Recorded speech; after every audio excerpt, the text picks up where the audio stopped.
पूर्णांकों को ऊर्ध्वाधर संख्या रेखा पर भी दिखा सकते हैं। ऊर्ध्वाधर रेखा का मतलब होता है जो इस तरह की रेखा होती है लंबवत, उसी को ऊर्ध्वाधर रेखा कहते हैं। तो पूर्णांकों को ऊर्ध्वाधर रेखा पर भी दिखा सकते हैं जिस पर ऊपर की दिशा को धनात्मक, तो ऊपर की दिशा में आपका देखिए इधर धनात्मक दिखाया गया है, तो ऊपर की दिशा को धनात्मक तथा नीचे की दिशा को ऋणात्मक, जीरो से नीचे की दिशा को ऋणात्मक, जीरो से ऊपर की दिशा को धनात्मक। पार्श्वांकित संख्या रेखा देखिए और निम्नांकित प्रश्न का उत्तर दीजिए। ठीक है, तो ये आपका एक ऊर्ध्वाधर रेखा हो गया जिसको ऊपर की दिशा को हम लोग धन की दिशा में और नीचे को हम लोग ऋण पूर्णांक मानेंगे और ऊपर की दिशा को हम लोग धन पूर्णांक मानेंगे। ठीक है, क्योंकि आपका प्रश्न में यहाँ बोला गया है ऊपर की दिशा को धनात्मक, तो ऊपर की दिशा को धनात्मक और नीचे की दिशा को ऋणात्मक, तो नीचे की दिशा को हम लोग माइनस मानेंगे। अब देखिए निम्नलिखित प्रश्नों के उत्तर दीजिए। तो जो नीचे दिया गया है आपका प्रश्न है, इसका उत्तर हमें देना है। तो पहला आपका प्रश्न क्या पूछा गया है? बिंदु ए, बिंदु ए का मतलब यहाँ पे आपका बिंदु है। तो बिंदु ए बिंदु +7 है आपका, यहाँ पे ए बिंदु +7 दिया गया है। तो बिंदु +7 है, तो कौन सा बिंदु -7 होगा?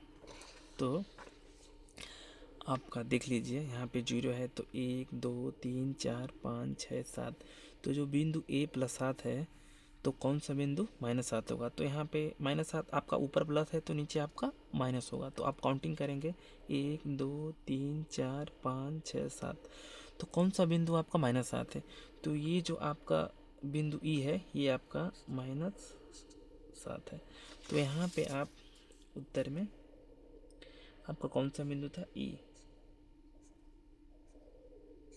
तो आप उत्तर में बिंदु ई लिखेंगे। ठीक है, आप देख लीजिए यहाँ पे जब आपका ए वाला बिंदु +7 है तो आपका ई वाला बिंदु -7 होगा। ठीक है,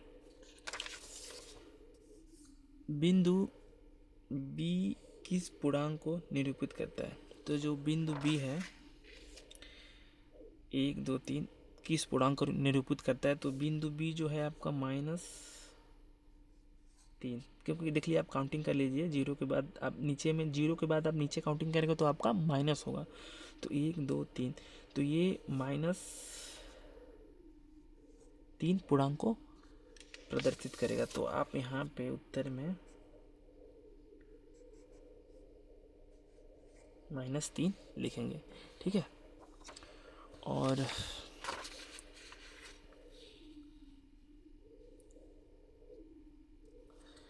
बिंदु बी का विपरीत बिंदु बताइए। तो ये आपका बिंदु बी है, इसका विपरीत 1 2 3 तीन बिंदु पे आपका जो नीचे दिया गया है ये बी है, तो 3 बिंदु पे ऊपर आपका क्या है, यही पूछा गया है। तो बिंदु बी का विपरीत बिंदु आपका, विपरीत मतलब उल्टा, तो ये जो नीचे दिया गया है बी, तो इसका उल्टा ऊपर होगा। तो 1 2 3 बिंदु बी पे है, तो 1 2 3 बिंदु सी जो है इसका विपरीत होगा, तो बिंदु बी का विपरीत बिंदु सी होगा। तो यहाँ पे बिंदु बी का विपरीत बिंदु बताइए। तो बिंदु बी का विपरीत मतलब उल्टा आपका यहाँ पे सी होगा, तो ये आप यहाँ पे सी लिखेंगे।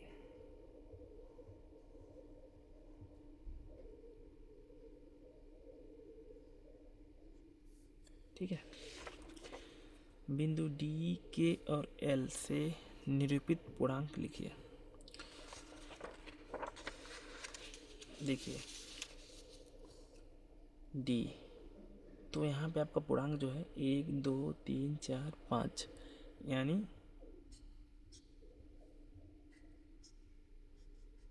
+5। ये क्या है? 1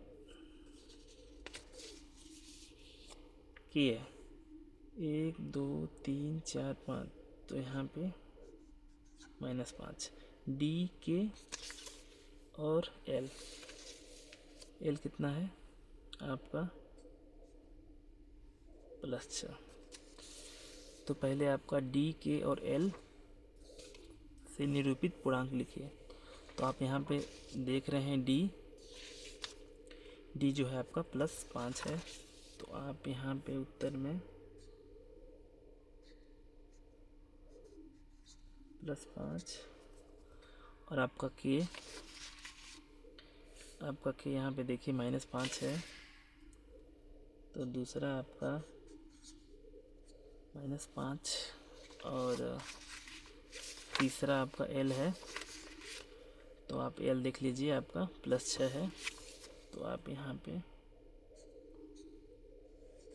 +6 लिखेंगे, ठीक है। ये आपका हो गया। और बिंदुओं डी के और एल के विपरीत को बताइए।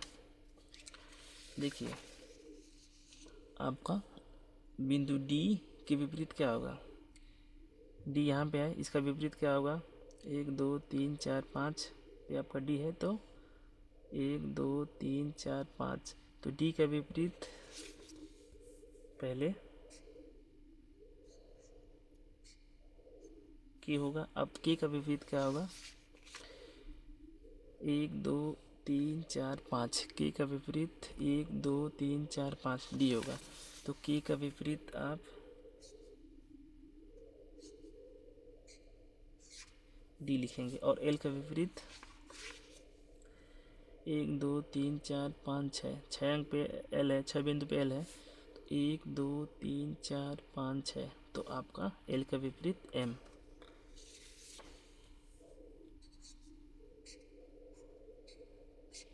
तो ये आपका क्वेश्चन सॉल्व हो गया।